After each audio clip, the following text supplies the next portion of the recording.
ನಾನು ಇದನ್ನು ಧೈರ್ಯವಾಗಿ ಪ್ರಸಂಗ ಮಾಡ್ತೇನೆ. ಯಾಕೆ ಗೊತ್ತಾ, ನಾನು ಎಷ್ಟೋ ವಿಷಯಗಳಿಗಾಗಿ ಕಾದಿದ್ದು ಹೊಂದ್ಕೊಂಡಿದ್ದೇನೆ.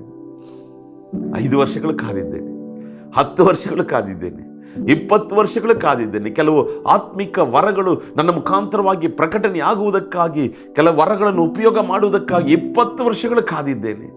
ಆದರೆ ದೇವರು ಒಂದು ಮಾತು ಕೊಟ್ಟ, ಕಾದಿರುವಂಥ ವಿಷಯದಲ್ಲಿ ಕರ್ತನು ನಿಶ್ಚಯವಾಗಿ ತನ್ನ ಮಹಿಮೆಯನ್ನು ತೋರಿಸುವಂಥ ದೇವರಾಗಿದ್ದಾನೆ.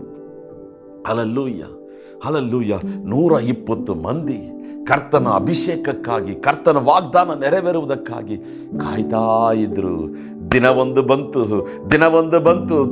ಬಂತು. ಅವರು ಎದುರು ನೋಡದ ದಿನದಲ್ಲಿ, ಅವರು ಎದುರು ನೋಡದ ಗಳಿಗೆಯಲ್ಲಿ ಕರ್ತನು ತನ್ನ ಮಹಿಮೆಯನ್ನು ಸುರಿಸಿದ. ಸಹೋದರ, ನೀನು ಕರ್ತನಿಗಾಗಿ ಕಾದಿರುವುದಾದರೆ, ನೀನು ಎದುರು ನೋಡದ ದಿನದಲ್ಲಿ, ನೀನು ಎದುರು ನೋಡದ ಸಮಯದಲ್ಲಿ ನಿಶ್ಚಯವಾಗಿ ನಿನ್ನ ಕಣ್ಣುಗಳು ತನ್ನ ಮಹಿಮೆಯನ್ನು ಕಾಣುತ್ತದೆ. ಯಾರೋ ಒಬ್ಬರು ವೀಕ್ಷಿಸ್ತಾ ಇದ್ದೀರಾ, ದೇವರು ಪ್ರವಾದನೆಯಾಗಿ ಮಾತಾಡ್ತಿದ್ದಾನೆ. ನೀನು ಎದುರು ನೋಡದ ದಿನದಲ್ಲಿ, ನೀನು ಎದುರು ನೋಡದ ಗಳಿಗೆಯಲ್ಲಿ ನೀನು ಕರ್ತನಿಗಾಗಿ ಕಾದಿರುವುದರಿಂದ ನಿಶ್ಚಯವಾಗಿ ನಿನ್ನ ಕಣ್ಣುಗಳು ದೇವರ ಮಹಿಮೆಯನ್ನು ಕಾಣ್ತದೆ. ನೀನು ಎದುರು ನೋಡುವುದಕ್ಕಿಂತ, ನೀನು ಯೋಚನೆ ಮಾಡುವುದಕ್ಕಿಂತ, ನೀನು ಪ್ರಾರ್ಥನೆ ಮಾಡುವುದಕ್ಕಿಂತ, ನೀನು ಊಹೆ ಮಾಡುವುದಕ್ಕಿಂತ, ನೀನು ಆಲೋಚನೆ ಮಾಡುವುದಕ್ಕಿಂತ, ನೀನು ನಿರೀಕ್ಷೆ ಮಾಡುವುದಕ್ಕಿಂತ ಅತ್ಯಧಿಕವಾದಂಥ ಕಾರ್ಯಗಳನ್ನು ಹೊಂದ್ಕೊಳ್ತೀಯ.